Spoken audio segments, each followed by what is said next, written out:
Section 1. The Request, 500 Words. The soft hum of jazz filled the dimly lit living room, blending seamlessly with the rhythmic tapping of rain against the window. I curled my legs beneath me on the couch, nursing a cup of chamomile tea, the warmth seeping into my palms. Across from me, my husband, calm, thoughtful, yet strangely fidgety, toyed with the edges of a velvet box resting on his lap. "Valentine's Day is coming up," he murmured, his voice unusually careful.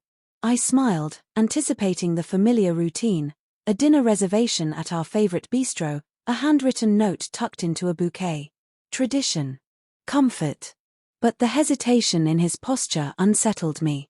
"I've been thinking," he exhaled, shifting forward, his elbows resting on his knees. "There's something I'd really like this year. Something different." I raised a brow. "Different how?" For a moment, he hesitated, fingers tightening around the box before setting it aside. His gaze met mine, steady yet laced with vulnerability. "I want you to do something for me," he said. "A gift, but not something you can buy." A flicker of curiosity stirred within me. "Go on." He hesitated again, and my stomach knotted. This was unlike him. He was the planner, the one who always had things figured out. To see him uncertain was unsettling. "Finally," he sighed. "Promise you won't say no before hearing me out." I let out a soft laugh, though nerves prickled beneath my skin. "That depends." His lips quirked into a half-smile before fading into something more serious. "I know it's a lot to ask. But it would mean the world to me." His words were careful, deliberate. There was weight in them, an unspoken plea. A million possibilities flitted through my mind. Was it a grand gesture? A trip? A long-lost dream rekindled? Yet something in his tone hinted at something more intimate, more personal.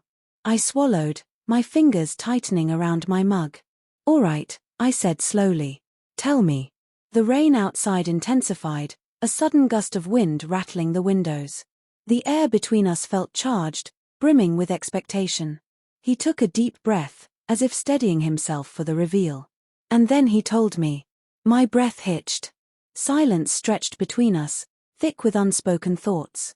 I searched his face for any hint of mischief, a sign that he was joking. But there was none. Just quiet sincerity. I opened my mouth, then closed it. The request wasn't outlandish, not exactly. But it was unexpected, so deeply personal that I wasn't sure how to respond. He must have sensed my hesitation because his expression softened. "You don't have to answer now," he said gently. "Just think about it." I nodded slowly, though my mind reeled.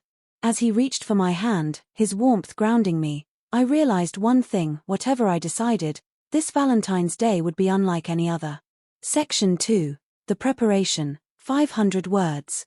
The request lingered in my mind long after my husband had fallen asleep, his breathing slow and steady beside me. I lay awake, staring at the ceiling, the weight of his words pressing down on me. I had promised to think about it, but the truth was, I couldn't think of anything else. By morning, resolve had settled in my chest. I wasn't sure if I was ready, but I knew one thing: he had asked for this with a vulnerability I rarely saw. That alone made my decision for me. Standing in the kitchen, I ran my fingers along the smooth ceramic of my coffee mug, watching the steam curl into the air. My reflection in the window revealed furrowed brows, a contemplative frown. I took a deep breath. "I'm doing this," I whispered, as if saying it aloud would make it more real. The first step was research. I spent the next few hours diving into articles, watching videos, gathering information. The more I learned, the more my nerves tangled, but determination kept me going. This was unfamiliar territory, but I wanted to do it right for him. Doubt crept in when I least expected it. What if I failed? What if it didn't turn out the way he imagined? I caught myself pacing, rubbing my temples, overthinking every detail. To distract myself, I made a list, something tangible, something I could control. Supplies, steps, possible outcomes. Organizing my thoughts helped settle the unease gnawing at me. Still, the deeper I delved, the more I realized this wasn't just about fulfilling a request. This was about trust, his in me, mine in us. A gift that wasn't wrapped in ribbons or tucked inside a box, but one that required vulnerability on both sides. I exhaled slowly, pressing my hands against the cool countertop. "I can do this," I murmured. The next few days were a blur of careful preparation. Each step brought a new wave of anticipation, a nervous excitement humming beneath my skin. I rehearsed, I refined, I second-guessed. And then, finally, I let go. By the night before Valentine's Day, everything was ready. I stood in the dim glow of the bedroom, staring at what I had created, feeling the weight of my efforts settle around me. A strange mix of pride and apprehension coiled in my chest. Would he love it? Would he see the effort, the meaning behind it? I traced the edge of my work with my fingertips, heart pounding. No turning back now. Sliding into bed beside him, I watched the slow rise and fall of his chest, the peacefulness of his sleep. Tomorrow, everything would be revealed. I closed my eyes, letting a single thought carry me into dreams. I hope this is enough. Section 3. The Reveal, 500 Words. Valentine's Day arrived draped in quiet anticipation. I had spent the morning fidgeting, adjusting details, rehearsing responses, questioning everything. Now, as evening descended, the moment had finally arrived. I stood in the doorway of our softly lit living room, hands clasped tightly, heart hammering against my ribs. My husband sat on the couch, oblivious to the storm inside me, watching me with that familiar warmth in his gaze.